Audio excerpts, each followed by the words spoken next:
کیا وجہ ہے کہ ہم عید میلاد النبی نہیں مناتے لیکن یوم پاکستان مناتے ہیں، آزادی پاکستان کا دن مناتے ہیں؟ تو میں اس کی وضاحت کرنا چاہتا ہوں کہ اس میں کوئی شک و شبہ نہیں ہے کہ اس کائنات کی تاریخ میں سب سے بڑا عظیم دن وہ تھا جس میں اللہ تبارک و تعالی نے اس کائنات کی ہدایت کے لیے جناب محمد رسول اللہ صلی اللہ علیہ وسلم کو مبعوث فرمایا ہے۔ اس سے زیادہ عظیم دن انسانی تاریخ میں کوئی اور نہیں جس میں آپ تشریف لائے، لیکن آپ ہی کی تعلیمات اور آپ ہی کی سنت اور آپ کے جانثار صحابہ کرام کی سنت یہ ہے کہ انہوں نے کبھی نبی کریم سرور عالم صلی اللہ علیہ وسلم کا دن نہیں منایا، اور اس لیے نہیں منایا کہ اللہ تبارک و تعالی نے رسول کریم صلی اللہ علیہ وسلم کو اس لیے مبعوث فرمایا تھا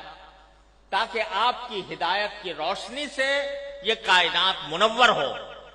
اور لوگ آپ کی تعلیمات کی اتباع اور پیروی کریں۔ آپ کی ذات والا صفات وہ ہر قسم کی رسمی کارروائیوں سے کہیں بالاتر ہے، اور حضرات صحابہ کرام جو آپ کی زندگی کے ایک سانس کے بدلے اپنی ساری زندگیاں نچھاور کر سکتے تھے، انہوں نے کبھی یہ دن نہیں منایا۔ جب انہوں نے جو کوئی چیز نہ منائی ہو اور انہوں نے اس سے اعتراض کیا ہو اور اس کے بجائے ساری زندگی اتباع سنت کی کوشش کی ہو، اس کو اگر ہم منانا شروع کریں تو دین کے اندر ایک اضافہ ہوگا، دین کے احکام میں ایک اضافہ ہوگا، اور دین کے کام میں کوئی اضافہ وہ بدعت کہلاتا ہے۔ من احدث فی امرنا ھذا وہو رد، تو وہ بدعت بن جاتا ہے کیونکہ وہ ایک مذہبی معاملہ ہے۔ عید میلاد النبی مذہبی تقریب کے طور پر منائی جاتی ہے، مذہبی عید کے طور پر، عید کا نام اس کا رکھا گیا ہے، اور وہ مذہبی تقریب ہے، اور مذہبی تقریب اگر کوئی شخص مذہب کا حصہ سمجھ کر وہ بنائے گا تو دین میں ایک اضافہ ہوگا جس کا نام بدعت ہے۔ اس لیے ہمارے اکابر علماء کرام نے اس بنانے کا اہتمام نہیں کیا۔ جہاں تک یہ 14 اگست کا تعلق ہے، 14 اگست کے یوم آزادی کا تعلق ہے، یہ کوئی مذہبی تقریب نہیں ہے،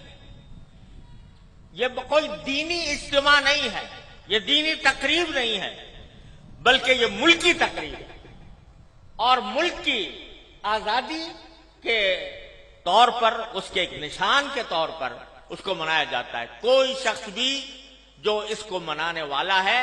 وہ اس کو دین کا حصہ سمجھ کر نہیں مناتا، اس کو مذہب کا جز سمجھ کر نہیں بناتا،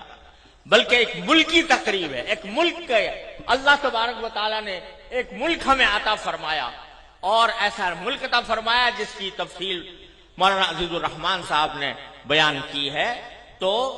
وہ ہم ایک ملک کی تقریب کے طور پر بناتے ہیں۔ بدعت اس وقت بنتی ہے کوئی چیز جو شریعت میں نہ ہو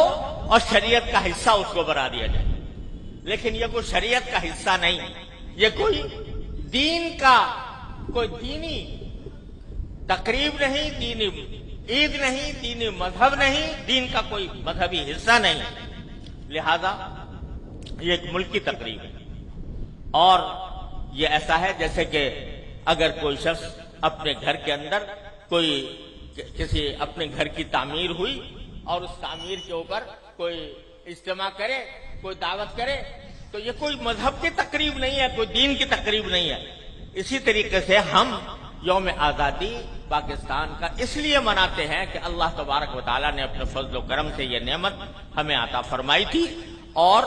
ملکی تقریب کے طور پر اس کو منایا جاتا ہے۔ دوسری بات یہ ہے